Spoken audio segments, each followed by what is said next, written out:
As a 16-year-old, I represent what may well seem to be the lost generation for the Conservative Party. This is William Hague, just 16, speaking at the Conservative Party conference in 1977. He'd later go on to become an MP, Foreign Secretary, and even the Conservatives' leader. Now you might be thinking, is William Hague's story unique? And the answer is no. Ed Miliband started campaigning at university. People wouldn't get angry if it wasn't unaffordable, and it clearly is an unaffordable rise. Michael Gove and Boris Johnson were both presidents of the Oxford Union. I declare the motion overwhelmingly carried, and I close the House at 12:18 a.m. In fact, when reading about most politicians' lives, it is clear that their interest and desire to serve in public office started at a young age. All this made me wonder, who are the young people today that could potentially be the politicians of our future?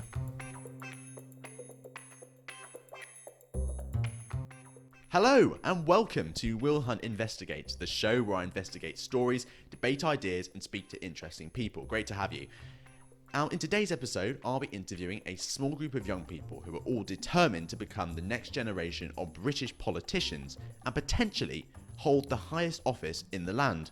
I'll be asking what motivates them, why they support the parties they do, and discussing the issues that drives their passion for politics. Now the true test of whether someone can become a successful politician is if they can earn the trust of the British people, and this video series will be the first chance for them to do exactly that.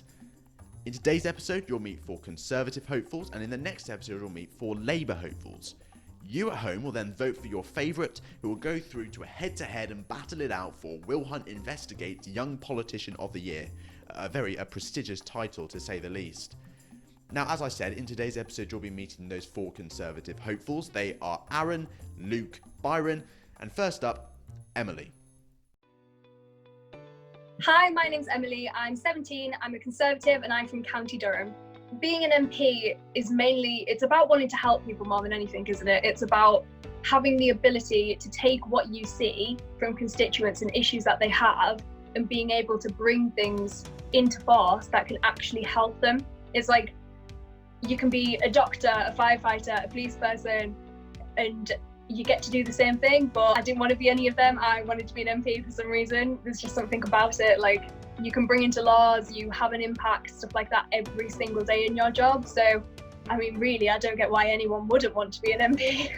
An active campaigner and young Conservative chairman for South Durham, Emily May Davitt is one of our most experienced contenders and stands a really good chance of one day becoming an MP. It wasn't until probably the last election, maybe the one before, when I actually realised that this is something you can have a career in, because I always thought, because I had Conservative views, that I had to be from an upper class family and stuff like that, and that I had absolutely no chance. But then you kind of actually look at the new group of MPs who've bought in, and so many of them have actually come from like backgrounds just like mine. After coming to this realisation, Emily joined the Conservative Party confident that they would stand up for her belief in meritocracy. This is the idea that economic goods or political power should be vested in individuals on the basis of talent, effort and achievement rather than wealth or social class. But the topic Emily wanted to talk about was Kanzuk. I started off by asking her, what is Kanzuk? It's basically the idea that we should have more ties and deeper ties between Canada, Australia, New Zealand and the United Kingdom on a free trade basis, a freedom of movement and so on and so on. It's a really interesting idea, but how is Kanzuk going to impact our everyday lives?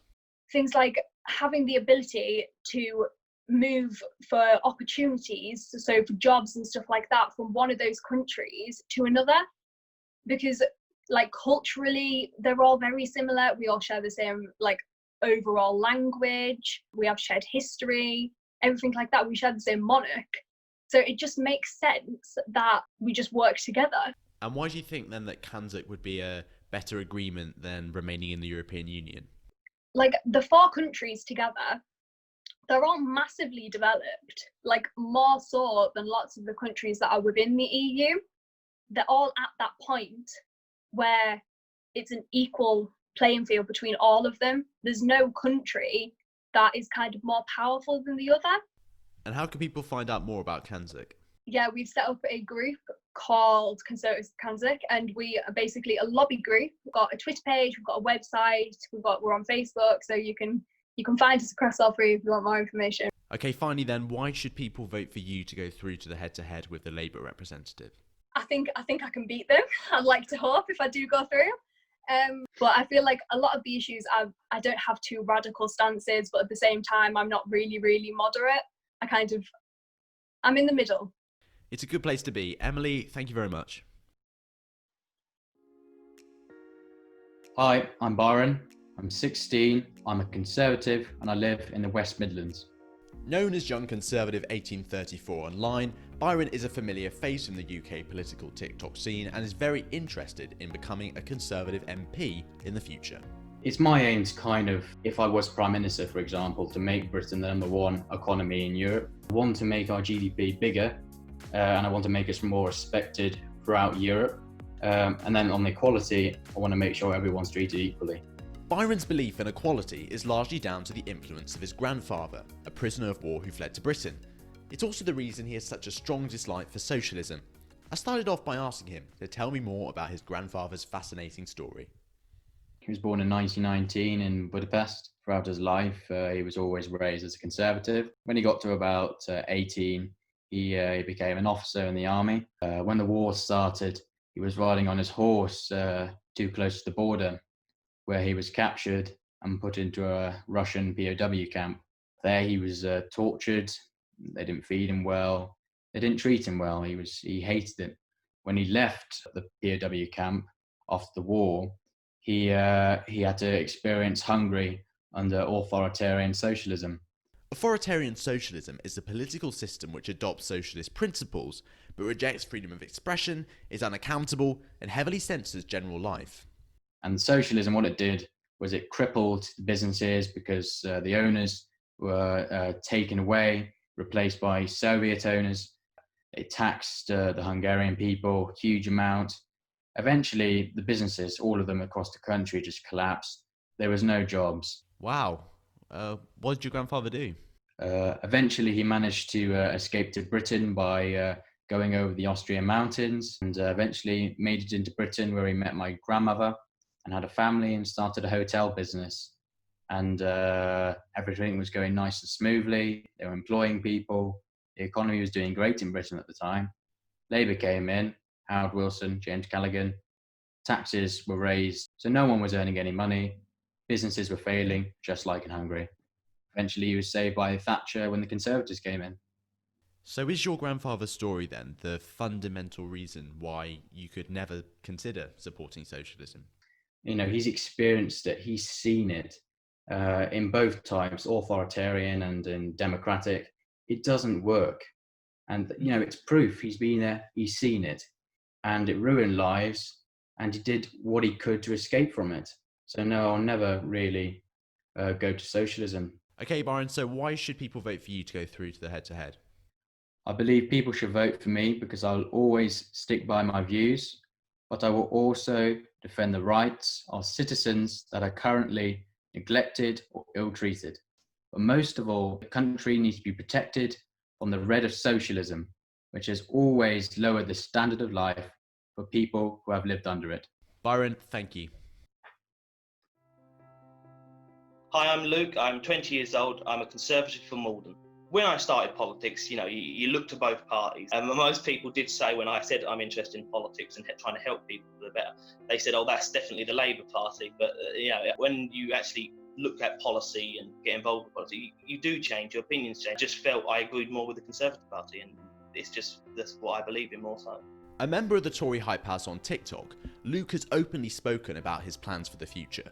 Comparing himself to Thatcher, Major and David Cameron, Luke has stated his desire to one day become Prime Minister and wants to start a technology revolution in the UK. If the British public, as you say, do elect me as Prime Minister, it would be a great honour. In Britain, we have a lot of problems at the minute, and as you say, crime is one of them, but there's also other things. Britain can be a huge point for technological advances. Britain could be the next Silicon Valley. I do truly believe that. I think we should really start investing in science and technologies. Currently, Luke is studying law in Northern Ireland, so the topic he wanted to talk about was crime and punishment. He wants to set up a private prison policy in the UK, and I started off by asking him what this entails. When you do law, you obviously look at punishment and rehabilitation. And I thought, coming up with my own ideas, the best way to rehabilitate criminal is through a private prisons program. You invite businesses, and this is all voluntary on the prisoner, by the way. It's not like slave labour. They will get a sum for it, and it's all voluntary. They can choose to do it or not. But they would join a business, and they'd go to a more modern prison that's a bit more, luxurious, if you like to use that word. But they work, they learn new skills. They're still serving their sentences, and they're not allowed complete luxurious items. So it'd be still like a prison, but a bit better. So by suggesting this current policy then, Luke, would you say that our current system isn't up to scratch? I think there is a lot of problems within the prison system. It's overcrowded, definitely. And we're just kind of locking these people up and not putting a proper rehabilitation program in there. And I think with the private prisons program, it will allow for that. And what I think is as well, with the program, it can only be criminals serving under 5 years and non-violent offences, because these are the people we should start targeting first, because they're the ones that are always going in there and building up these prison spaces. But obviously they keep going back. They come out and then go back in. So we need to try and rehabilitate these ones first. Now this policy, Luke, is all about rehabilitation and giving people a second chance. But you also support the death penalty. Why is that? The reason that I believe in is because I think, obviously, human rights are so fundamental and we're all protected by that. And I think if someone has committed such a heinous crime in which they've breached the human rights, then that they should then therefore submit their own human rights, and the death penalty should be allowed on the table. In the most severe cases only, and where it is 100% that you can basically prove this person did it. There's no if or but. It's certainly a topic up for debate. Luke, let's put politics aside for a second. You do jiu-jitsu. Can you tell me a little bit more about that? It's a bit of a weird one because most people, it's not something that comes up really with political people. But I've been doing it for the last roughly 5-6 years now. And it's actually a really great sport. It's all self-defense. So you know how to, say if someone attacks you, there's all different move sets you can do, and locks, holds. And so especially great for when you're out, if you're out on a night out and then someone comes and swings at you, just to know how to not hurt them, but to disarm them so you can get away safely and there's no other bother. Well, hopefully that doesn't happen. Luke, why should people vote for you to go through to the head-to-head? Well, I'd like to be given a chance to debate and prove why conservative policies, I believe, best help people in Britain, and hopefully that will show in this interview. Well, best of luck, Luke, and thanks very much. Hello, I'm Aaron, I'm 17 from Essex and I'm a Conservative member. I want to be able to spread Conservative values, economic and social, in my constituency and like the surrounding areas. I feel like within our constituency we've been kind of getting used to the Labour MP and the Labour way when it comes to elections, and then nothing's really improving in our constituency, so I want more Conservative leadership. Aaron believes he can provide this Conservative leadership and wants to stand in Ilford North. However, there's another constituency he has his eyes on. Another constituency which I wouldn't mind taking over would be Chingford and Wilfy Green, which is Ian Duncan Smith's current constituency. I wouldn't mind being the one that takes over for him once he eventually retires.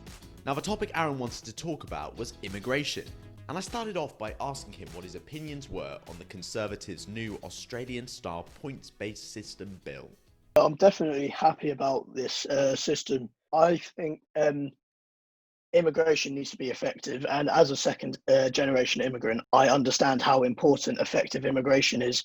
Like, if my parents weren't sort of got a job in this country when they came over, then who knows what trouble I'd be in right now. So I'm lucky that they came over with the intention to have effective immigration, get a job, and provide stable footing for me when I grew up. And what would you say to those people who argue that the Conservatives' new immigration policy prevents vital doctors and nurses from abroad coming into the NHS?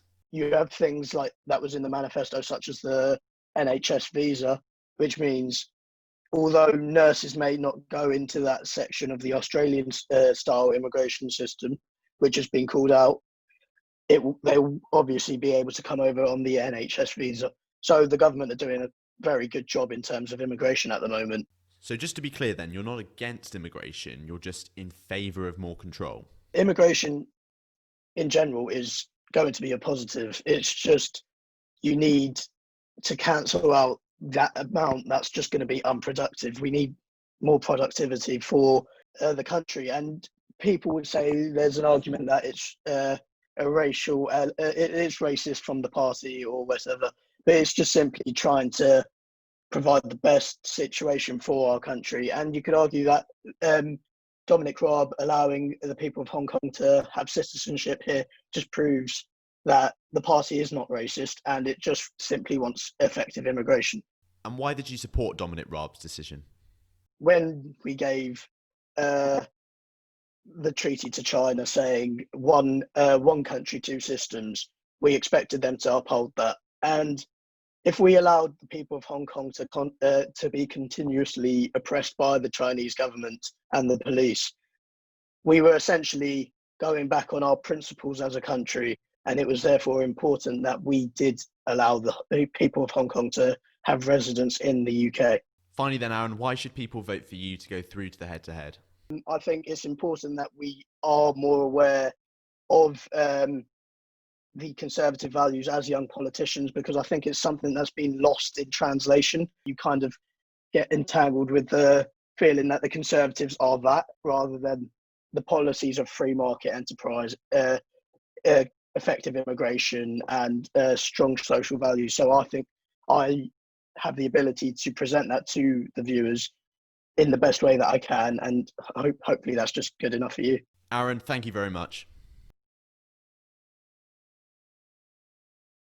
Well, that's it. We've come to the end of this video and met the 4 Conservative hopefuls. They were Aaron, Luke, Byron and Emily, and now is your chance at home to vote.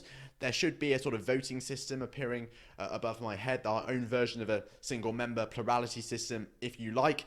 Sadly, this isn't Australia, so it's not compulsory, but it'd be great if you could vote, because we've spent a lot of time making this video, as have the candidates who invested a lot of their own time in interviews and sending over footage. So it really would appreciate if you did take part.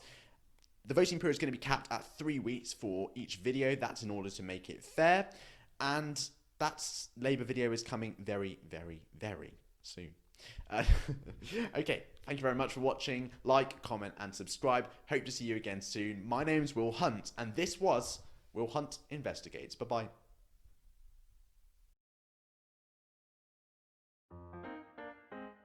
Over the next 3 weeks, we have some great content being released on the channel. We'll meet those 4 Labour hopefuls in part 2 of this series. Hi, I'm Ali. Hello, my name's Hugh. Hi, my name is Ruby. Hi, I'm Sol. On August the 7th, I'll be co-hosting a panel discussion with my friend Charlie on what will the UK look like in a post-COVID world. Those panellists are former leader of the Green Party, Natalie Bennett, former chief executive of the Liberal Democrats and Lib Dems spokesperson on business, energy and industrial strategy, Lord Christopher Fox, Conservative MP for Wyre Forest and former International Trade Minister Mark Garnier, and former Home Secretary and MP for Redditch, Jackie Smith. Have you ever wondered what makes a successful leader? I'll be asking the public for their thoughts and talking to leadership expert and one of Birmingham's leading businesswomen, Louise Taball, on the key characteristics needed for success. I'll also be launching a podcast where I sit down and chat to an array of guests, including former leader of the Liberal Democrats and business secretary Sir Vince Cable, the founder of Vision Express and one of the US's largest optical companies, Dean Butler, and many more interesting people. Finally, do you want to get involved, or do you have a topic or idea that you want to talk about on the channel? If you do, please contact me on Twitter, Instagram, or email willhuntinvestigates@gmail.com. Thank you very much for watching. You're not going to want to miss anything over the next 3 weeks, so make sure to subscribe and hit that notification bell now. Thank you very much. Bye-bye.